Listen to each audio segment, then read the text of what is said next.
या ठिकाणी ते संपन्न होतो. अंधारातून प्रकाशाकडे जाण्यासाठी आपल्या संस्थेचं ब्रीदवाक्य आहे, तमसो मा ज्योतिर्गमय, अंधारातून प्रकाशाकडे. आणि अंधारातून प्रकाशाकडे जाण्यासाठी या ठिकाणी हे दीप प्रज्वलन आहे.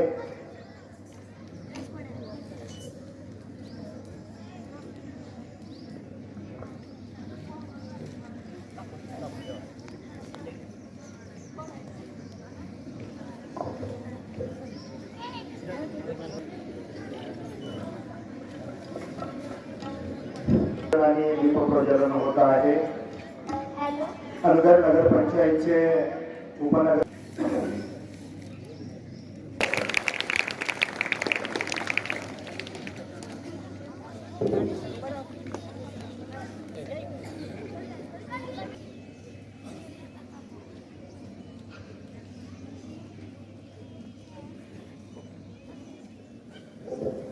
विद्यार्थी मित्र हो, आज शिवजयंती स्वर्गीय लोकनेते बाबूराव पाटील यांची पुण्यतिथी व आपल्या विद्यालयाचा वार्षिक पारितोषिक वितरण समारंभ या ठिकाणी इथं संपन्न होतो आहे. छत्रपती शिवाजी महाराज यांची जयंती आपण या ठिकाणी मोठ्या उत्साहामध्ये या ठिकाणी साजरी करतोय. ज्यांनी मुठभर मावळ्यांना सोबत घेऊन मराठी माणसाच्या स्वाभिमानासाठी हिंदवी स्वराज्याची स्थापना केली ते छत्रपती शिवाजी महाराज. आणि ज्यांनी या भागामध्ये गोरगरिबांच्या मुलासाठी शिक्षणाची सोय व्हावी म्हणून या शिक्षण संस्थेची स्थापना केली ते स्वर्गीय लोकनेते बाबूराव पाटील यांची पुण्यतिथी आणि आपल्या विद्यालयाचा वार्षिक पारितोषिक वितरण समारंभ या ठिकाणी इथे संपन्न होतोय. या कार्यक्रमाची सुरुवात आपण सामुदायिक राष्ट्रगीतानं आणि राज्यगीतानं करत आहोत. मी सर्वांना विनंती करतो आपण जागेवरती उभं राहावं.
बनवायचा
लोकनेते बाबुराव पाटील यांची पुण्यतिथी व विद्यालयाचा वार्षिक पारितोषिक वितरण समारंभ।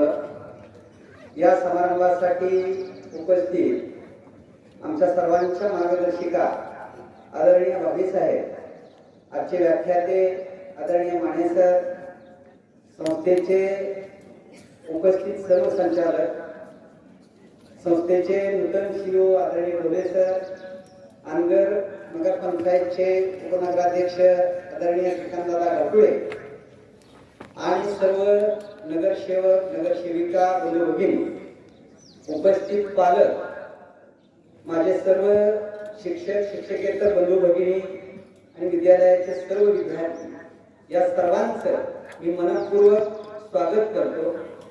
आज विद्यालयाचा वार्षिक पारितोषिक वितरण समारंभ आहे। त्यानिमित्तानं सर्व मान्यवरांसाठी मी माहिती देऊ इच्छितो। शैक्षणिक वर्ष 2025-26 मध्ये विद्यालयामध्ये वेगवेगळे जे उपक्रम राबवले गेले, त्या उपक्रमामध्ये द्विस्तरीय पद्धतीचा आपण हा समारंभ घेतलेला आहे। ज्या शालेय सगळ्या वेगवेगळ्या स्पर्धा संपन्न झालेल्या आहेत, त्या स्पर्धेमध्ये सहभागी झालेल्या 700 विद्यार्थ्यांना आपण त्यांना शैक्षणिक साहित्य देऊन या ठिकाणी सन्मानित केलेला आहे। आणि ज्या विद्यार्थ्यांनी तालुका स्तर, जिल्हा स्तर, पुणे विभागीय स्तर यामध्ये शाळेचा नावलौकिक वाढवला, त्या सर्व विद्यार्थ्यांचा सन्मान आज इतर मान्यवरांच्या शुभ हस्ते संपन्न होत आहे। या सर्व स्पर्धा सहभागी झालेले जे सर्व विद्यार्थी आहेत, त्या विद्यार्थ्यांचं, यशस्वी विद्यार्थ्यांचं, त्याचबरोबर त्यांना मार्गदर्शन करणारे सर्व मार्गदर्शक शिक्षक या सगळ्यांचं आपण एकदा जोरात टाळ्या वाजवून अभिनंदन करायचं आहे. क्लॅप गो. आज या ठिकाणी विविध पुरस्कारांचं वितरण मान्यवरांच्या शुभ हस्ते करण्यात येणार आहे. यामध्ये आदर्श विद्यार्थी पुरस्कार, स्कॉलर विद्यार्थी पुरस्कार, बेस्ट कॅडेट्स, कलाश्री पुरस्कार, बाल वैज्ञानिक पुरस्कार, क्रीडा निपुण पुरस्कार, प्रज्ञावान वर्ग पुरस्कार, त्याचबरोबर शिक्षक आमच्या विद्यालयातले जे आहेत त्यांनी निबंध स्पर्धेमध्ये यश मिळवलेलं आहे. या सर्व शिक्षकांचाही सन्मान या ठिकाणी करण्यात येत आहे. या समारंभासाठी व्यासपीठावरील सर्व मान्यवर या ठिकाणी उपस्थित झाले त्याबद्दल विद्यालयाच्या वतीनं मी त्यांना धन्यवाद देतो आणि माझं प्रस्ताव संपवतो. जय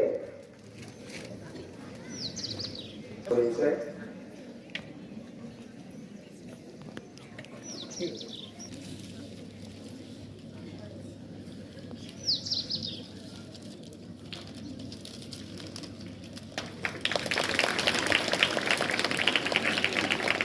उपप्राचार्य कैलासवासी शंकरराव बाजीराव पाटील विद्यालय अंगड यांना विनंती करतो. त्यांनी त्यांच्या पर्यवेक्षक डोके सरांना विनंती करतो.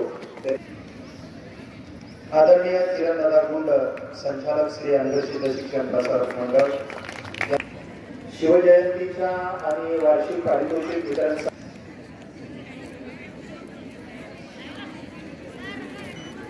यानंतर आदरणीय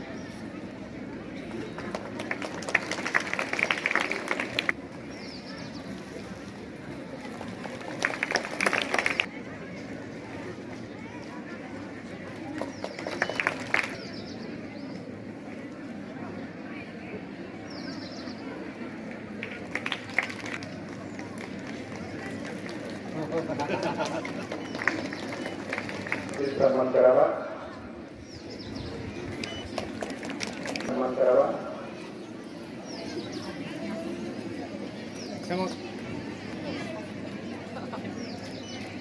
मॅडम आदरणीय काजल मोरे मॅडम करतो त्यांनी त्यांचा इथे सन्मान करावा.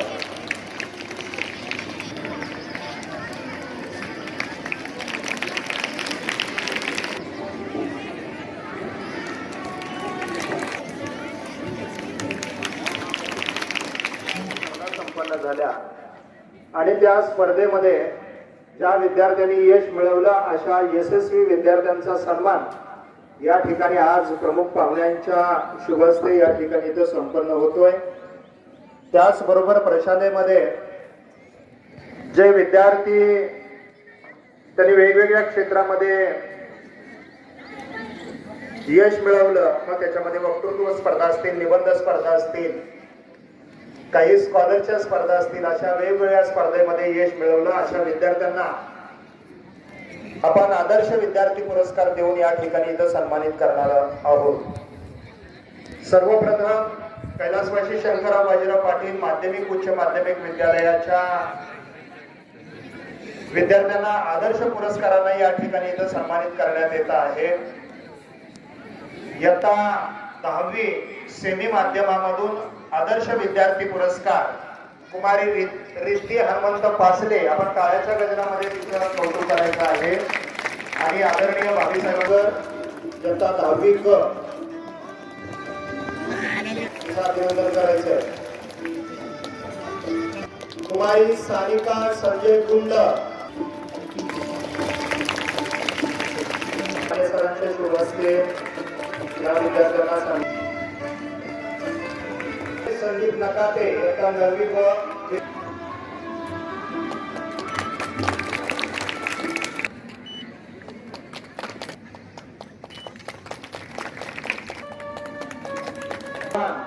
इयत्ता 12वी कला बेस्ट कॅडेट.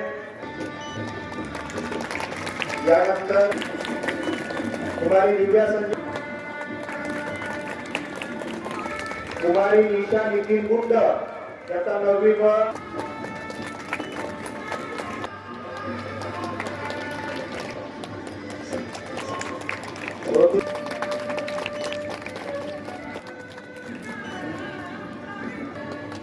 यानंतर आदरणीय सभा, यानंतर कुमारी राजनंदिनी प्रशांत वाघमारे,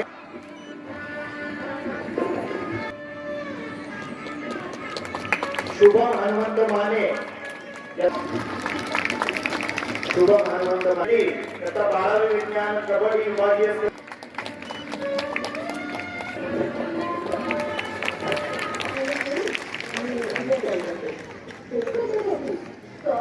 यानंतर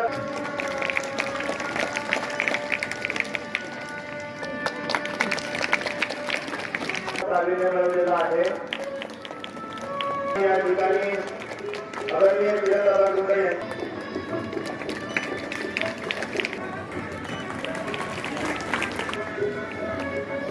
लोकनेते बाबूराव पाटील यांच्यावरती प्रथम ज्या निबंध स्पर्धा घेण्यात आल्या त्या सुधीर साहेब यांच्या शुभास्ते इथे संपन्न होतोय.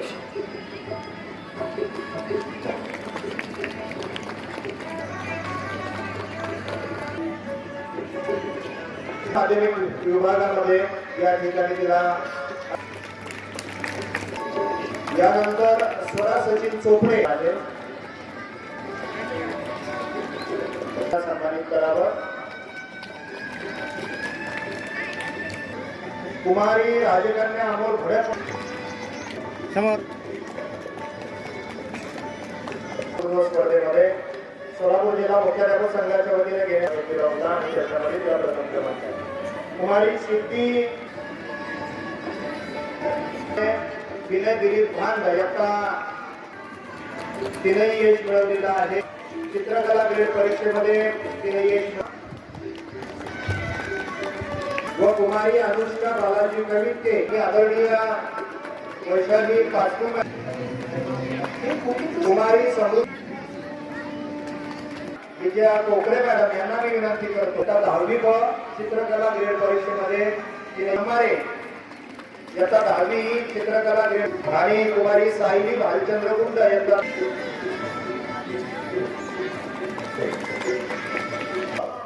आणि वर्ग शिक्षिका आहे श्रीमती उघडे शिल्पी मॅडम. वर्ग प्रथम आलेला आहे. वर्ग शिक्षिका आहे श्रीमती शरद मॅडम. त्याला इयत्ता 9वी वर्षाच्या विद्यार्थ्यांनी पुढे यायचं आहे. तर मागे जरा असं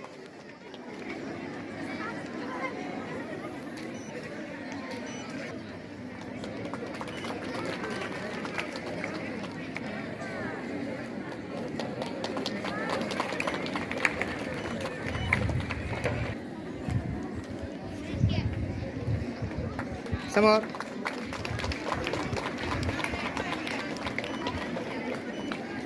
या ठिकाणी यश मिळवलेलं आहे.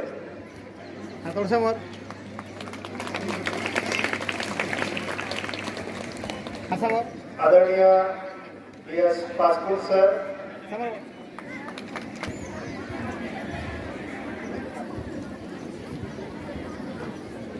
समोर यानंतर पांडुरंग शिंदे सर यांनी सरकारच्या माध्यमातून घेण्यात आलेल्या वृत्तपत्रासाठी वृत्तलेखनासाठी जे लेख लिहिलेले होते त्या स्पर्धेमध्ये त्यांनी यश मिळवलेलं आहे. असा साजरा संवाद या सकाळ आयोजित स्पर्धेमध्ये त्यांनीही या ठिकाणी यश मिळवलेलं आहे. त्यांचाही आदरणीय बाबासाहेबांच्या शुभ हस्ते इथं सन्मान होतो.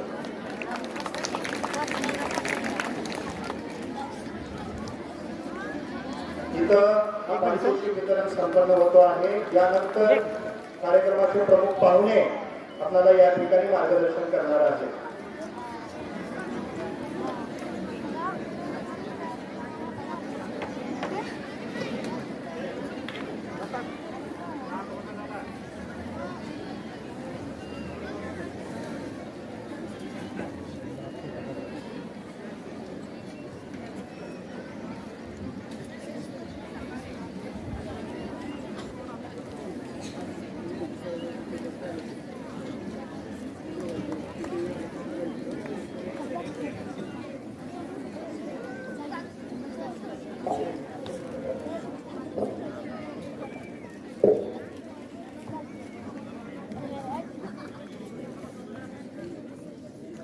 यानंतर आजच्या कार्यक्रमाचे प्रमुख पाहुणे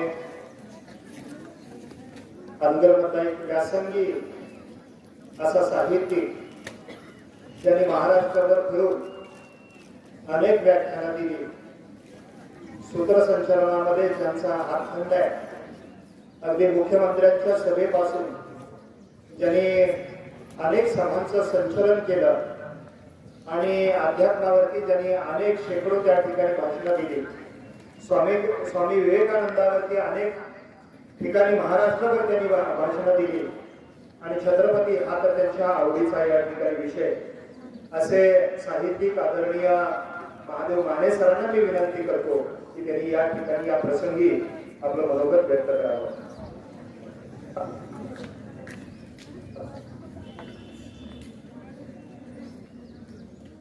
आजच्या समारंभाच्या सन्माननीय प्रमुख पाहुण्या, अध्यक्ष आदरणीय धामी साहेब, या संस्थेचे मुख्य कार्यकारी अधिकारी सन्माननीय शिवजोले सर, या महाविद्यालयाचे प्राचार्य श्री चोपडे सर, उपप्राचार्य श्री खरत सर, पर्यवेक्षक श्री डोके सर, नूतन उपनगराध्यक्ष श्री श्रीकांतदादा झाटोळे, मंचावरती उपस्थित सर्व उपस्थित नगरसेवक बंधू भगिनी, या संस्थेचे सर्व विश्वस्त, या संस्थेमध्ये काम करणारे सर्व शिक्षक बंधू भगिनी आणि शिक्षकेतर कर्मचारी आणि विद्यार्थी मित्र हो, खरं तर एक वैज्ञानिक सत्य असं आहे की साधारण 30 सेकंद जर आपण सलग टाळ्या वाजवल्या तर आपल्या शरीरामधली जी चेतना केंद्र आहे ती जागृत होतात, रक्ताभिसरण अतिशय उत्तम पद्धतीने होतं आणि म्हणून असं सांगितलं जातं की 30 सेकंद सलग टाळ्या वाजवाव्या. पण गेले 1 तास तुम्ही टाळ्या वाजवता.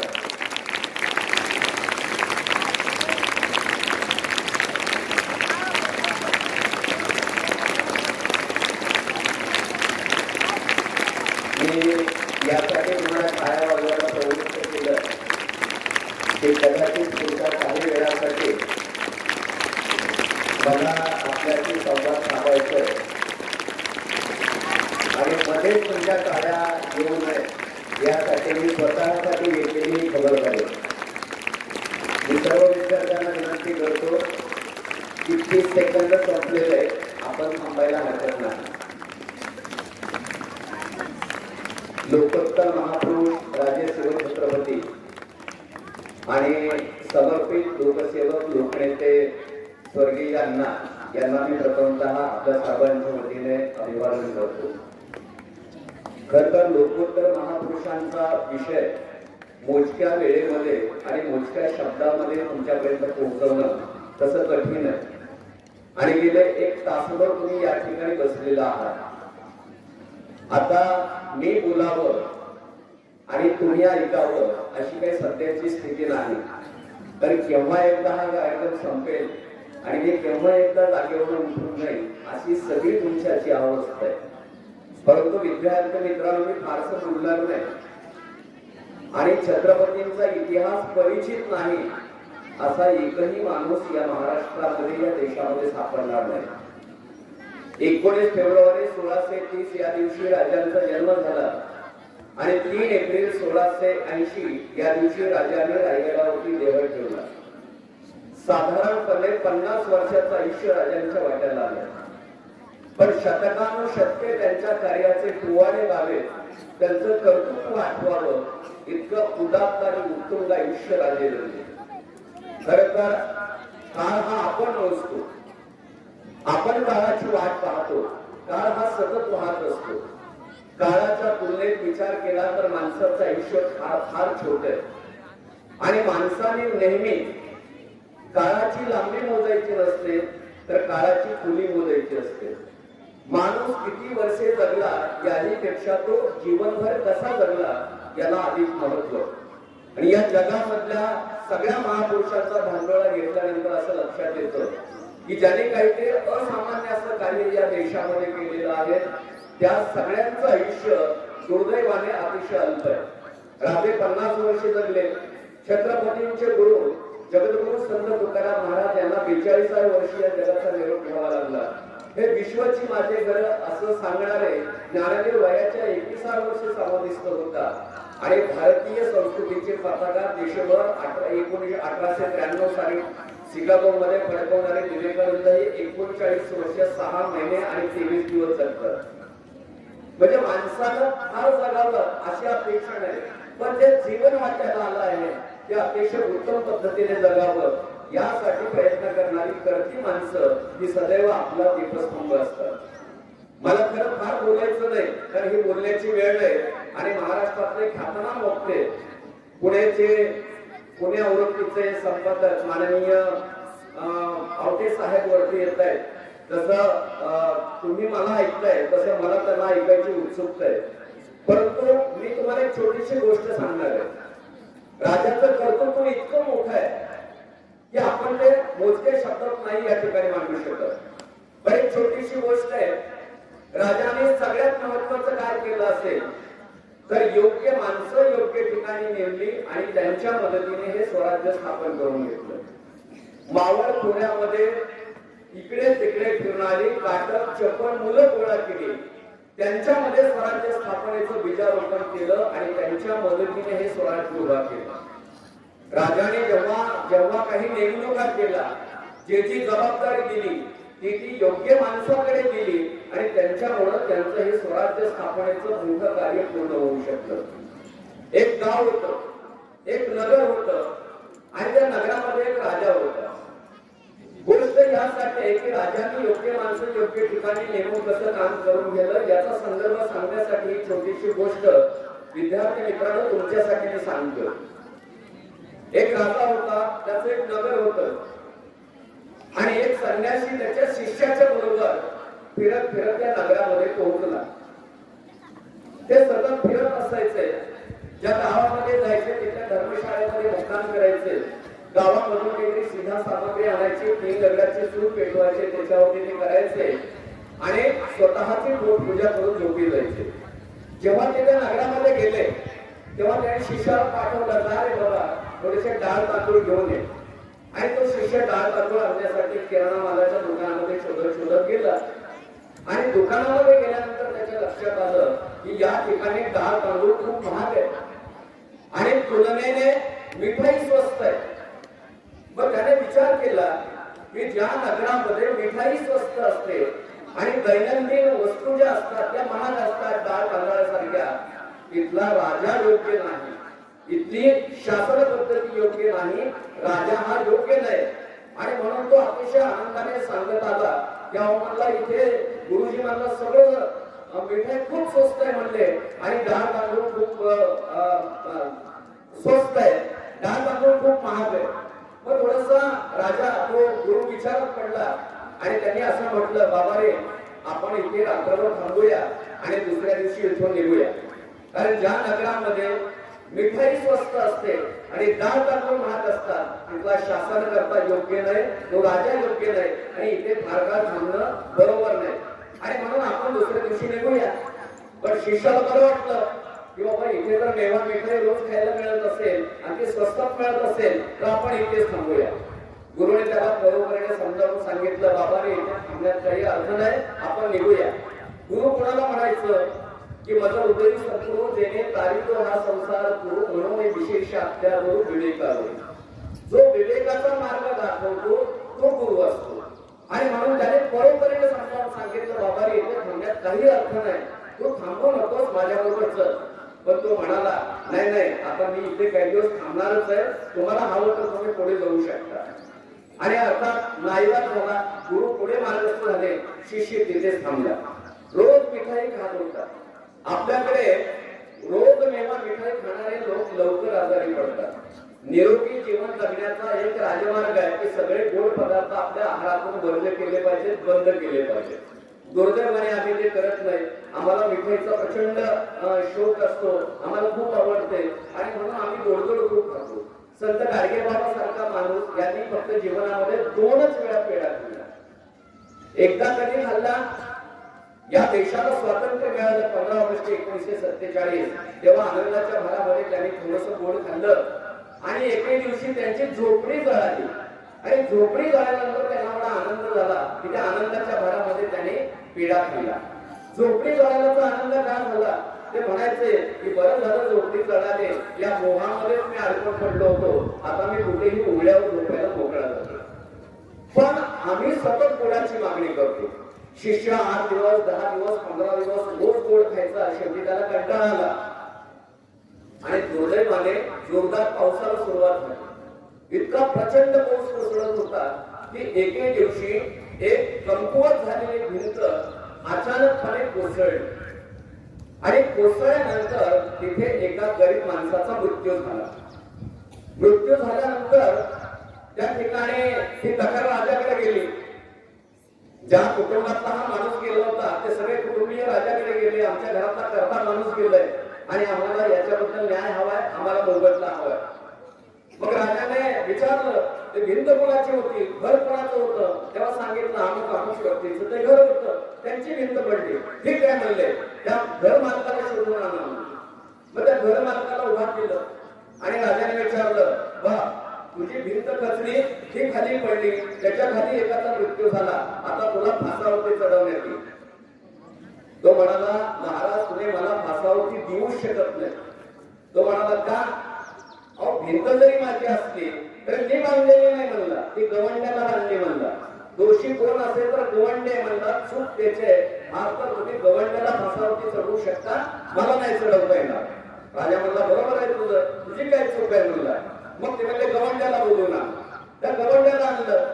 गवंड्याला सांगितलं बघ तू ह्याची भिंत बांधली, नीट बांधली नाही, ती खचली, ती पडली, एकाचा मृत्यू झाला, आता तू फासावरती जायला तयार हो. तो म्हणाला महाराज तुम्ही मला फासावरती घेऊ शकत नाही. ते म्हणाले का? अहो भिंत जरी मी बांधली असली तरी सुद्धा याचं जे मटेरियल कालवलं म्हणजे वाळू सिमेंट हे जे सगळं कालवलं ते एका कामगाराने कालवलं, ते त्याने योग्य प्रमाण टाकलं नाही, त्याच्यामुळे तो माल कच्चा राहिला आणि त्याच्यामुळे भिंत खचली. तुम्हाला फाशी द्यायची असेल तर ज्याने हे सिमेंट वाळू कालवली त्याला फासावरती द्या. ते म्हणाले तुझंही बरोबर आहे. मग म्हणले त्या कामगाराला घेऊन या. मग त्या कामगाराला समोर आणलं आणि कामगाराला समोर आणून ते म्हणले बा तू याची भिंत खचली, पण हा म्हणतो की गवंड्याने बांधली, गवंडी म्हणतो तू माल नीट कालवला नाही, तू फासावरती जायला तयार हो. तो म्हणाला मी नाही फासावरती जाणार, माझा काही संबंध नाही म्हणला. मी जरी माल कालवला असला तर मी खरंच प्रामाणिकपणे योग्य प्रमाण ठेवत होतो. पण झालं काय म्हणला, जेव्हा मी माल कालवत होतो तेव्हा एक सुंदर साडी नेसलेली एक स्त्री समोरून गेली. किंचित माझं लक्ष त्या साडीकडे गेलं आणि त्याच्यामुळे तिचं प्रमाण चुकलं. तुम्हाला फाशी द्यायचं असेल तर ज्या स्त्रीनं सुंदर साडी घातली तिला फासावर द्या म्हणला, माझा काही संबंध नाही म्हणला. ते म्हणले अरे तुझं बरोबरच आहे म्हणले, तुझी काही चूक नाही म्हणले. मग त्यांना जावा त्या सुंदर स्त्रीला शोधून आणलं. मग ती सुंदर स्त्रीला शोधून आणलं. मग त्यांनी मला सगळं सांगितलं. म्हणलं बघ तू सुंदर साडी नेसले, त्याच्यामुळे या माल कालवणाचं तुझ्या साडीकडे लक्ष गेलं, त्याचं प्रमाण चुकलं, त्यामुळे गवंड्याचं काम कच्चं राहिलं, भिंत कोसळली, याचा जीव गेला, आता तो मरायला तयार हो. ते म्हणाले महाराज तुम्ही मला फासावरती देऊ शकत नाही. ते म्हणाला का? अहो ही साडी मी घेतलीच नव्हती म्हणला, ही साडी मला माझ्या एका मैत्रिणीला भेट दिली होती म्हणला. चूक असेल तर त्या मैत्रिणीचे म्हणले, त्या मैत्रिणीला फासावं. ते म्हणले अरे बरोबर आहे, तुझं सुद्धा बरोबर आहे, तर मैत्रिणीला फसवून दिलं आहे. राजा कसा होता हे लक्षात घ्या. योग्य माणसं योग्य ठिकाणी असायला हवी. राजा राजाच्या ठिकाणी असायला हवा आणि तो योग्य असायला हवा. ते म्हणाले मैत्रिणीला आणा म्हणले. मैत्रिणीला बोलावून आणलं. तिला म्हटलं बघ तू तिला साडी भेट दिलीस, ती नेसली, ती रस्त्यावर निघाली, त्या कामगाराचं लक्ष तिच्या साडीकडे गेलं, त्याच्यामुळे त्याचं मालाचं प्रमाण चुकलं, त्याच्यामुळे गवंड्याची बांधकाम कच्चं राहिलं, त्याच्यामुळे भिंत खचली, याचा प्राण गेला, तू मरायला तयार हो. फासावरती जायला. ते म्हणले तुम्ही मला फासावरती चढवू शकत नाही. ते म्हणले का? कारण माझी काहीच चूक नाही म्हणली, ही साडी मला माझ्या नवऱ्याला भेट दिली म्हणली. हा तर तुम्ही माझ्या नवऱ्याला फासावरती चढवा म्हणली, माझी काही चूक नाही. ते म्हणले तुझं सुद्धा बरोबर आहे. मग शेवटी बिचारा नवऱ्याला बोलावून आणलं. ते म्हणलं बघ एवढं सगळं रामायण तुझ्यामुळे घडलं म्हणलं. तू सुंदर साडी आणली, तुझी बायको नेसली रस्त्यावर, तिने तिच्या मैत्रिणीला दिली, हे सगळं घडलंय. आता तू म्हणायला तयार हो, मी तुला फासावरती चढवणार. राजा वैतागला होता. सगळेजण म्हणायचे मी नाही मी नाही मी नाही. शेवटी नवरा म्हणला ठीक आहे, आता काय माझी चूक आहे म्हणला, त्यामुळे तुम्ही मला फासावरती द्या म्हणला. तो तयार झाला आणि मग फास वगैरे तयार केल्यानंतर जेव्हा तो आणला तेव्हा त्याच्यात मापाचा नव्हता, गळ्याच्या मापाचा नव्हता, योग्य फास नव्हता. ते म्हणले महाराज माणूस सापडला म्हणले, पण फास काय बरोबर नाही म्हणले, याच्या मापातच नाही म्हणले. अरे बापरे, अडचण झाली म्हणलं. आता मग काय करायचं? ज्याच्या गळ्यामध्ये हा फास बसेल असा माणूस शोधा म्हणला, म्हणजे त्याच्या गळ्यात घालून त्याला फासावर ठेवला. ती म्हणला हे बरोबर आहे म्हणला.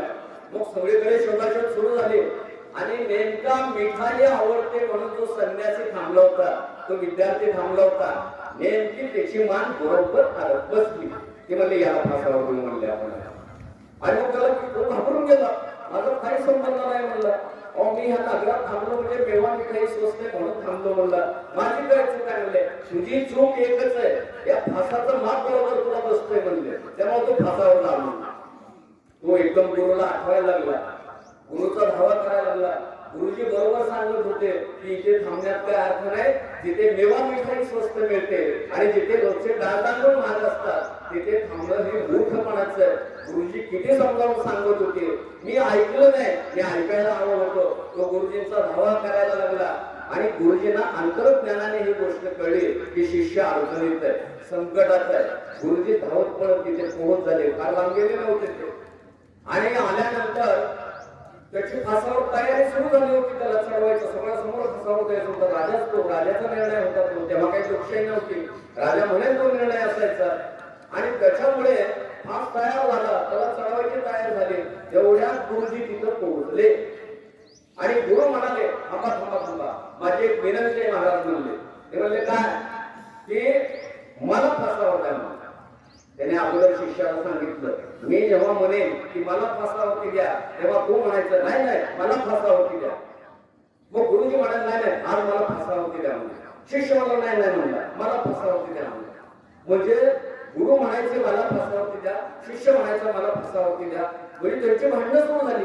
राजाला कळेल ना मरणासाठी एवढे का तयार झालेले ते. आणि काय कळे ना तेव्हा महाराज थोडेसे बाजूला गेले आणि गुरुला म्हणाले भांडण काय म्हणजे. माणसं मरणापासून दूर पळतात. मृत्यू हे जरी अंतिम सत्य असलं तर आपली कोणाचीच मरण्याची तयारी नसते, पण मृत्यू कोणत्याही अनपेक्षित क्षणी आपल्याला हात मारू शकतो आणि आपल्याला सगळं सोडून जावं लागतं. जगत जेता सिकंदर सुद्धा रिकाम्या हाताने गेला, पण आमचा मोह संपत नाही आणि आम्ही सतत याच्या मागे धावत असतो. तसं झालं म्हणजे मृत्यूला माणसं घाबरतात. इथे मी का तू अशी रस्तेकेत सुरू झाल्यानंतर शेवटी विचारलं राजाने, काय भानगड काय म्हणला गुरुदेव, की तुम्ही म्हणण्यासाठी एवढे तयार का होताय? ते म्हणला महाराज कुणाला सांगू नका म्हणला, पण तुम्हाला म्हणून सांगतो म्हणला, तुम्ही महाराज आहेत म्हणून सांगतो म्हणला. काय म्हणला? आज जो फासावरती चढेल त्याला स्वर्ग मिळणार आहे म्हणला आणि माझी इच्छा आहे म्हणला की मला स्वर्गात जायचं म्हणला. तुम्हाला असं आहे काय म्हणला? की म्हणला हो. मग तुम्ही दोघं बाजूला म्हणला, अरे स्वर्ग मिळणार असेल तर तुम्ही दोघं कॅन्सल म्हणला. चला रे या मला फासावरती चढवा. आता ही विनोदी गोष्ट मित्रांनो, तुम्ही खूप थकला होता म्हणून मी सांगितले, परंतु महाराजांचं कर्तृत्व यामध्ये आहे की महाराजांनी योग्य माणसं योग्य ठिकाणी नेली. महाराजांची दृष्टी अतिशय विशाल होती, व्यापक होती आणि महाराज खरं तर एका जहागीरदाराचाच मुलगा होता. ते वंश परंपरेने राजे झालेले नव्हते. शहाजी राजे भोसले हे स्वराज्याचे संकल्पक होते आणि त्यांनी हे स्वराज्य स्थापनेचं कार्य आपल्या मुलाकडून पूर्ण करून घेतलं. खरं तर एका जहागीरदाराच्या मुलासारखं महाराज सुद्धा लहानपणी 4 दानपट्ट्याचे हात शिकले असतील, व्यवहाराच्या जमा खर्चाचा हिशोब ठेवायला शिकले असतील, घोड्यावरती बसायला शिकले असतील. एक जहागीरदाराचा मुलगा म्हणून जे जे शिकणं आवश्यक होतं ते सगळं महाराज शिकले असतील. पण महाराजांच्या मध्ये एक अंगभूत वैशिष्ट्य होतं की इतर कुणाही जहागीरदार मुलांना जी प्रेरणा झालेली आहे की माझं स्वतःचं स्वराज्य असावं, ते प्रेरणा फक्त शिवप्रभूंना झाली आणि त्यांनी स्वतःचं स्वराज्य उभा केलं. याच्यामध्ये जिजाऊ साहेबांचं प्रचंड मोठं योगदान आहे. खरं तर संस्कार करणारी आई घरोघर असते, हे संस्कार देणारी आई आपल्या होती असते, परंतु संस्कार घेणारी संस्कार क्षम मुलं दुर्दैवाने कमी असतात. राजावरती जिजाऊने अतिशय उत्तम संस्कार केले आणि संस्कार करता करता ही माऊली सांगत होते की शोभा, तुला मोठेपणी एकच काम करायचंय की सज्जनांचं रक्षण करायचंय आणि दुष्टांचं निर्दालन करायचंय. तुला रामासारखं वागायचंय, तुला कृष्णासारखं वागायचंय. रामाने कृष्णाने काय केलं? सज्जनांचं रक्षण केलं आणि दुष्टांचं निर्दालन केलं. तुला हेच करायचंय. आणि मग पुणे परगण्यामध्ये जेव्हा ते आले, खरं तर आपल्या सगळ्यांना इतिहास ज्ञात आहे, माहित आहे की शिवाजी महाराज लहानपणी खरं तर बंगळुरूला होते. शहाजी राजांकडे तिथली जहागिरी होती आणि शहाजी राजांचं सगळं वास्तव्य तिथं होतं. शहाजी राजांची समाधी सुद्धा कर्नाटकमध्ये होदगिरी गावामध्ये आहे. राजांची समाधी इथे महाराष्ट्रामध्ये. आणि दुर्दैव याचं वाटतं की त्या कर्नाटक शासनाने ती समाधी अतिशय उत्तम प्रकारे जतन केली असली तरी मध्यंतरी विश्वास पाटलाचा याच्यावरती अशी ते मोठा लेख होता, विस्तीर्ण लेख होता. ते गेले होते तिथं. आजूबाजूने सगळं शेतीचं अतिक्रमण होत आहे आणि कुठेतरी अंग चोरून उभा असणारी ही समाधी तिथं उभी आहे. म्हणजे शहाजी राजांची समाधी दुर्दैवाने आपल्यापासून खूप लांब आहे आणि आम्ही महाराष्ट्रीय माणसं कधी तिथे जात नाही आणि स्वराज्याचा संकल्प शहाराजे भोसले यांना कधी अभिवादन करत. शहाजी राजांच्याकडे बालपण गेलं आणि शहाजी राजांचं हे स्वप्न होतं की मला स्वतःचं स्वराज्य उभा करायचंय. खरं तर त्यांना हे करता आलं नाही. त्यांची आंतरिक इच्छा प्रचंड होती, परंतु करता आलं नाही. म्हणून त्यांनी मुलाला तयार केलं. अगदी लहानपणाची काही वर्षे शहाजी राजांच्याकडेच महाराजांचे गेलेले होते आणि त्याच्यानंतर शहाजी राजांनी या दोघांना काही निष्ठावंत मावळ्यासह सरदारासह इथे पाठवले. आणि इथे आल्यानंतर महाराजांनी काय केलं असेल? त्यांचं सैन्य फार मोठं नव्हतं. कुठली मुलं गोळा केली? मावळ गोळ्यातील दऱ्याखोऱ्यामध्ये हिंडणारी काटक चपळ मुलं गोळा केली. ती चटणी भाकरी खात होती आणि वानरासारखी हुंदडत होते. महाराजांनी ठरवलं यांच्या मदतीने आपल्याला स्वतःचं स्वराज्य उभा करायचं. मित्रांनो, आपण महाराजांकडून एक गोष्ट शिकायला हवी की आयुष्यामध्ये आपण एक मोठं स्वप्न पाहायला शिकायला हवे आणि मोठं स्वप्न पाहिल्यानंतर सुद्धा ते स्वप्न पूर्ण करण्यासाठी सगळ्या अंगाने प्रयत्न करायला हवा. हे शिवछत्रपती त्यांच्या जीवनातून आपण शिकायला हवं. महाराजांनी आपल्याला एक दृष्टी दिली, एक विचार दिला की बाबा तुम्ही जीवनामध्ये खूप मोठं स्वप्न पहा आणि एकदा स्वप्न पाहिल्यानंतर ते पूर्ण करण्यासाठी सर्व प्रयत्नांविषयी आपण त्याच्यासाठी सिद्ध व्हायला हवं. राजाने खरं तर विचार केला तर एका मावळ खोऱ्यातलं एक छोटस राज्य एका जिल्ह्यापुरतं होतं, परंतु महाराजांनी त्याचं विस्तीर्ण असं स्वराज्यामध्ये रूपांतरण केलं आणि एक मोठं स्वराज्य उभा केलं. हे करताना राजांना अडचणी आल्या नाहीत का? प्रचंड अडचणी आल्या. महाराजांच्या एकेका पैलूवरती तास बोलण्यासारखं त्यांचं अंगरूप कर्तृत्व आहे. इतकं मोठं आहे ते, पण आपल्याकडे तेवढा वेळ नाही.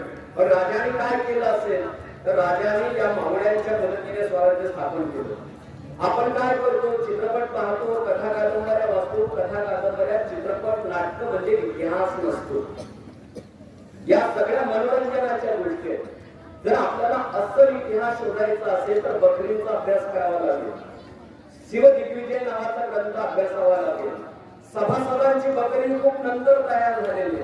शिवभारताचा मुळातून अभ्यास करावा लागेल. वासी बेंद्रे सारख्या साहित्याचा अभ्यास करायला लागेल. ज्या माणसाला आयुष्यातले 22 वर्ष, एकूण 22 वर्ष केवळ शंभू राजांचं खरं चरित्र तुमच्या माझ्यासमोर आणण्यासाठी प्रयत्न केलं.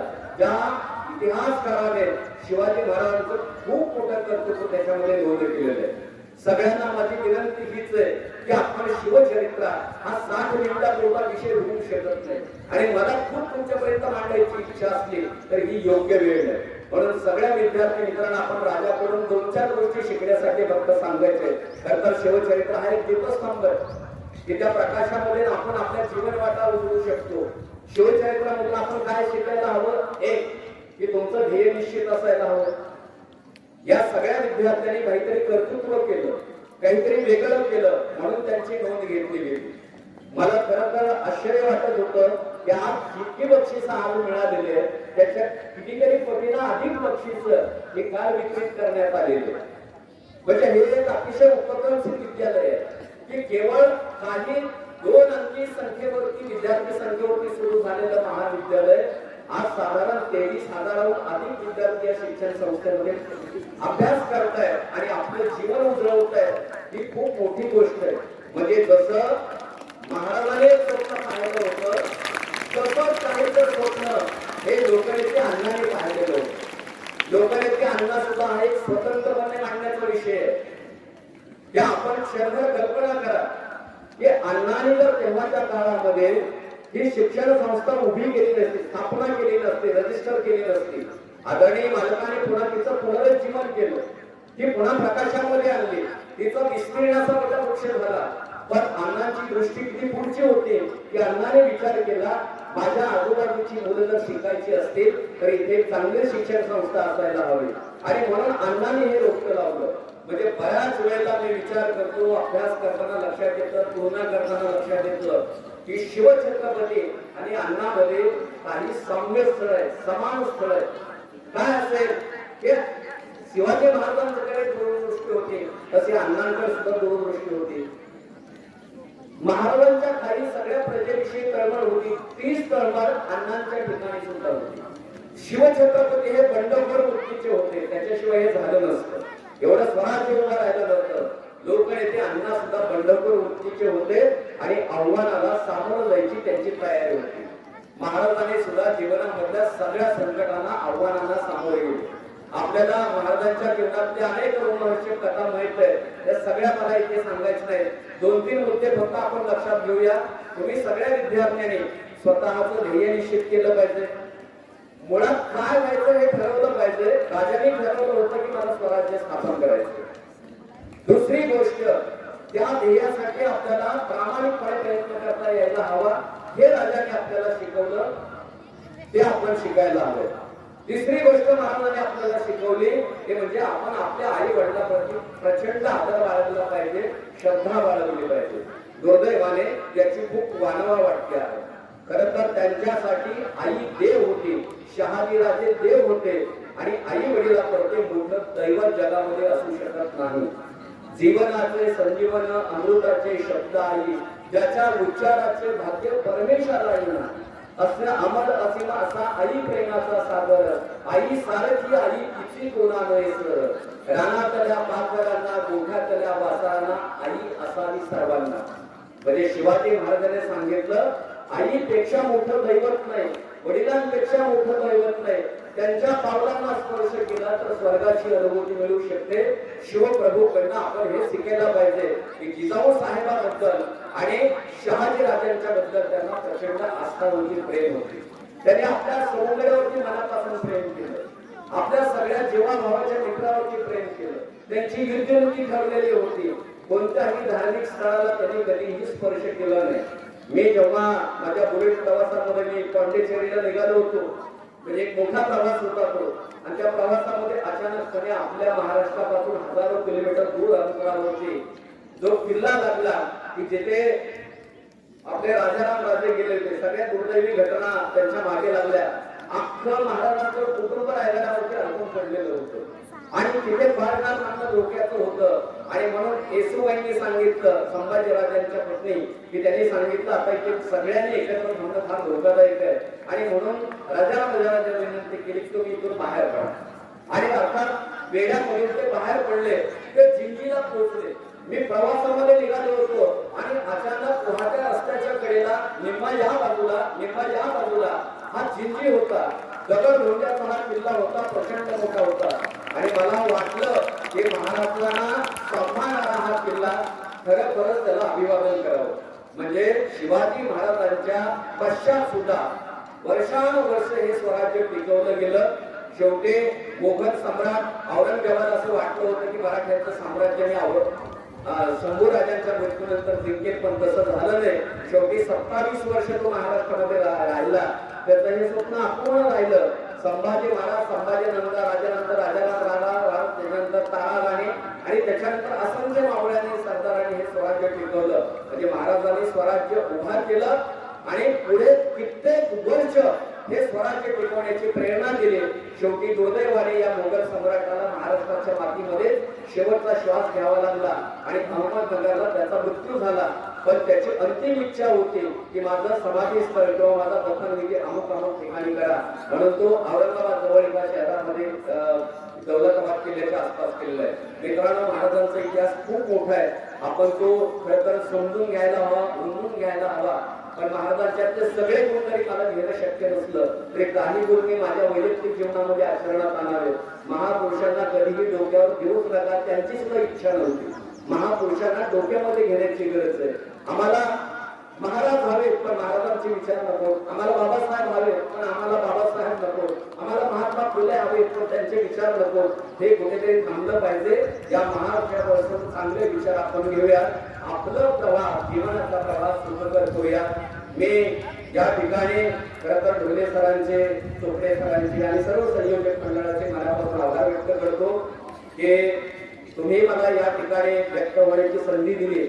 मला कधी कधी कायम असं वाटतं की सलग 10 दिवस रोज एका विषयावरती महाराजांच्या एका पैलूवरती बोलावं.